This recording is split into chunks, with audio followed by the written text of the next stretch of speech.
Morning, everybody. What we have here is the House Budget Committee, Republican majority, putting out yet again a budget that addresses America's needs, a budget that balances the budget. It's a path to prosperity, a responsible, balanced budget. We believe that we owe the American people a balanced budget, and for the third straight year, we've delivered. In fact, we balanced this budget in just 10 years. This is a document, a plan that balances the budget in 10 years.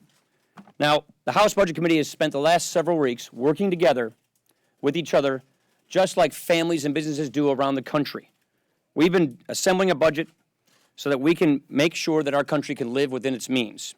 It's a reasonable goal, balancing the budget. And we keep spending money. We can't just keep spending money we don't have. That's the basic acknowledgement when you're budgeting, just like families and businesses do, that you cannot continue to kick the can down the road, that you cannot continue to spend money we just don't have. Now, how do we do this? We cut wasteful spending. We repair the safety net so that we can help those in need. We protect and strengthen key priorities like Medicare, a program that's going bankrupt, that's jeopardizing the health security for millions of American seniors. And we foster a healthier economy so that we can create jobs and grow more wages. You see, balancing the budget is not simply an act of arithmetic, not just getting expenditures and revenues to add up. Balancing the budget is a means to an end. It's a means to a healthier economy, a pro-growth society, a pro-growth economy that delivers opportunity. That is first and foremost why we are doing this. Now let me walk through a few of the charts if I could. And if this thing works. There we go. Now, here's essentially what we do to begin with. This budget cuts spending by $4.6 trillion over the next 10 years. Historically, we've paid a little less than 1/5 of our income to the federal government, but the government has historically paid a lot more, spent a lot more. We match revenues with expenditures. So our budget matches the spending with our income, just like every family and business must do throughout America. In fact, we bring our deficits down right away. This shows you how our deficit path goes down precipitously to begin with, to the point where we end up with a surplus in 2023. Now, in the 1990s, Democratic president worked with a Republican Congress to balance the budget. This is a goal that both parties have been able to achieve consensus on achieving in the past. We think it's something we ought to do again. Number three, this is the picture that should scare everybody. This is the picture that shows you the path we are on today. We know, without a shred of doubt, we are consigning the next generation to an inferior standard of living. We know, just like in Europe, we are facing a debt crisis in this country. And a debt crisis hurts everybody. But the people who a debt crisis hurts the most are the poor, the elderly, the people who need government the most. They're the ones who get hurt the first and the worst in a debt crisis. And so what are we doing? We are addressing the most predictable economic crisis in this country's history, this coming debt. The red line shows you the path that this country is on right now. The green line shows you the debt reduction path that we achieve by putting this budget into law. Not only will we balance the budget, we will pay off our debt so that we give our children a debt-free nation. And doing that helps grow our economy as well. At this time, I'd like to turn over to one of the distinguished members of the Budget Committee, who's one of our Ways and Means designees. He's going to talk about some of our pro-growth economic policies. Please know that by balancing the budget, we grow the economy.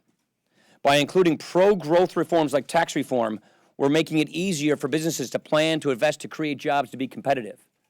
We want more jobs, higher wages, families getting out of poverty into the middle class, and that is one of the cornerstone policies we have in here is tax reform. And let me turn it over to Diane Black to explain exactly what we're doing. Thank you, Mr. Chairman. Our budget is an opportunity to change the course of our nation. We have a responsibility to avoid the debt crisis, as the Chairman has already said, and to move forward with a prosperous future. Now, common sense and math tell us that balancing a budget requires two things: cutting spending and economic growth. A huge obstacle right now to this is our complicated tax code. Today, the tax code is nearly 4 million words long, and about 60% of our taxpayers need to hire a professional to help them to prepare their returns. Every year, Americans spend 6 billion hours and $160 billion filling out their returns. Clearly, something is wrong. Now, our budget paves the way for tax reform, and it reaffirms that the Ways and Means Committee will pass comprehensive pro-growth tax reform legislation this year. Now, this budget builds on bipartisan consensus in favor of lowering the rates to create jobs and broadening the base to ensure fairness and simplicity for our families. The purpose of tax reform is not to take more money from our families to spend more money here in Washington. It's to create jobs and to increase the wages for our working families. I look forward to working with my budget members and also the Ways and Means Committee to advance comprehensive tax reform this year to help us to strengthen our economy, reduce our deficit, and get Americans back to work. Thank you. Thank you. At this time, I'd like to turn the podium over to the Vice Chairman of the Budget Committee, Dr. Tom Price from Georgia. Thank you, Paul, so much. You know, budgets are about priorities, and priorities that the American people overwhelmingly support include getting federal spending under control, getting our economy moving again so that folks can get back to work, and getting our debt crisis under control so that we may preserve the American dream for future generations. These are precisely the priorities that are incorporated within our Path to Prosperity, our budget. This Path to Prosperity is the way to a responsible, balanced budget. American families all across this great land know that the federal government shouldn't spend more than it takes in, and we agree. Sadly, the budgets proposed by President Obama have never, ever gotten to balance. The legal deadline for the president to present his budget to Congress this year was February 4th. It's now March 12th. And past experience tells us that when he does bring his budget, that one won't balance likely either. American families can't live this way, and neither should the federal government. Republicans believe that people work too hard to have the federal government take more of their money to spend more here in Washington. We want the American people to keep more of their hard-earned money to save and to spend and to invest as they see fit. Now, Senate Democrats, on the other hand, haven't adopted a budget in nearly 4 years. They'll do one this year because of the No Budget, No Pay Act that was passed in the House earlier this year. Will they continue to say that we need more taxes to chase ever-increasing spending? The truth is that they can't ever tax the American people enough to pay for their skyrocketed levels of spending that they want. Now, we look forward to seeing their budget. The next test will be whether or not they can pass the budget that they introduce. Will enough Senate Democrats be willing to endorse a plan that taxes more so that Washington can spend more? That Washington way simply isn't working. The American people are sick and tired of political games being played with our economy, where special interests and backroom deals seem to dominate policymaking. Our plan, the House Republican budget, finally puts a stop to that, so Washington uses hard-earned tax dollars in an accountable and an effective way. Now, we wonder, will the White House and Senate Democrats be able to say the same thing about their budgets? Or will we just see more accounting tricks and budget gimmicks and wasteful spending? This Path to Prosperity, this budget here, will create a healthier economy where job creators are hiring, job seekers are finally finding more jobs, more work, and more American families and entrepreneurs are realizing their dreams. This Path to Prosperity ensures that we are honoring the commitments that Americans' most important priorities.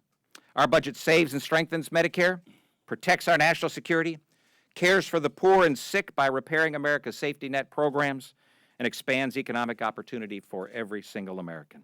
Republicans will protect these vital programs while we will control spending and solve our nation's debt crisis. Our hope is that Democrats see these vital programs as something that they want to save and strengthen, not simply to demagogue. We believe in the industriousness, in the ingenuity, and the American dreams of the American people. It's time that the government starts acting worthy of the people that we represent. Thank you. Thank you, Dr. Price. This is not only a responsible, reasonable, balanced plan, it's also an invitation. This is an invitation to the President of the United States, to the Senate Democrats, to come together to fix these problems. We don't think it's fair to let critical programs like Medicare go bankrupt. We don't think that it's fair to take more from hardworking families to spend more in Washington. The most important question isn't how we balance the budget, but why. A budget is a means to an end. An end is the well-being of the American people. An end is a growing economy that produces opportunity and upward mobility. A balanced budget will help provide the kind of economic security we need for families. It will help secure retirement for our seniors, and it will help expand opportunity for young people who have a hard time finding careers and jobs in this stagnant economy. Now, the final point I want to make is, and I mentioned this to the president the other day, we want to revive the budget process so that we have regular order. What does that mean? That means let's do our jobs. That means we want to pass a budget here in the House. We're very pleased that the Senate is going to pass a budget, or is going to at least attempt to pass a budget. What that means is we're reviving a process that's not in the back room, but that shows how we're going to accomplish these goals. We want to revive this budget process so at the end of the day, we can have a vehicle to actually get something done. And I don't think the president disagrees with that. And so this is an invitation. Show us how to balance the budget. If you don't like the way we're proposing to balance our budget, how do you propose to balance the budget? Are we going to continue to be complicit with never ever balancing our budget and therefore guaranteeing an inferior standard of living to the next generation? We know that this debt and this deficit is hurting our economy today and destroying the future tomorrow. This is a specific plan to show how to get it under control. It's our vision for a pro-growth, upward mobile society. And the final point I would make is this. Far too long in Washington, we measure success of our efforts by inputs. How much money are we spending on these programs? Rather than measuring success by outputs. Are they working? We have put so much money into our welfare programs, into our poverty-fighting programs, yet we have 46 million people living in poverty. It's among the highest rates of poverty we've had in a generation. So rather than measure how much money are we spending in these programs, let's think about measuring, are we helping people? Are we getting people out of poverty? Are we getting people back on their feet again into lives of self-sufficiency and upward mobility, of dignity? These are the kinds of questions that we're tackling in this budget. And as we do this, we're showing the country a plan to balance the budget, to grow the economy, to get people out of poverty, to get the American dream reignited, especially for those people who have seemingly seen it slip away from them.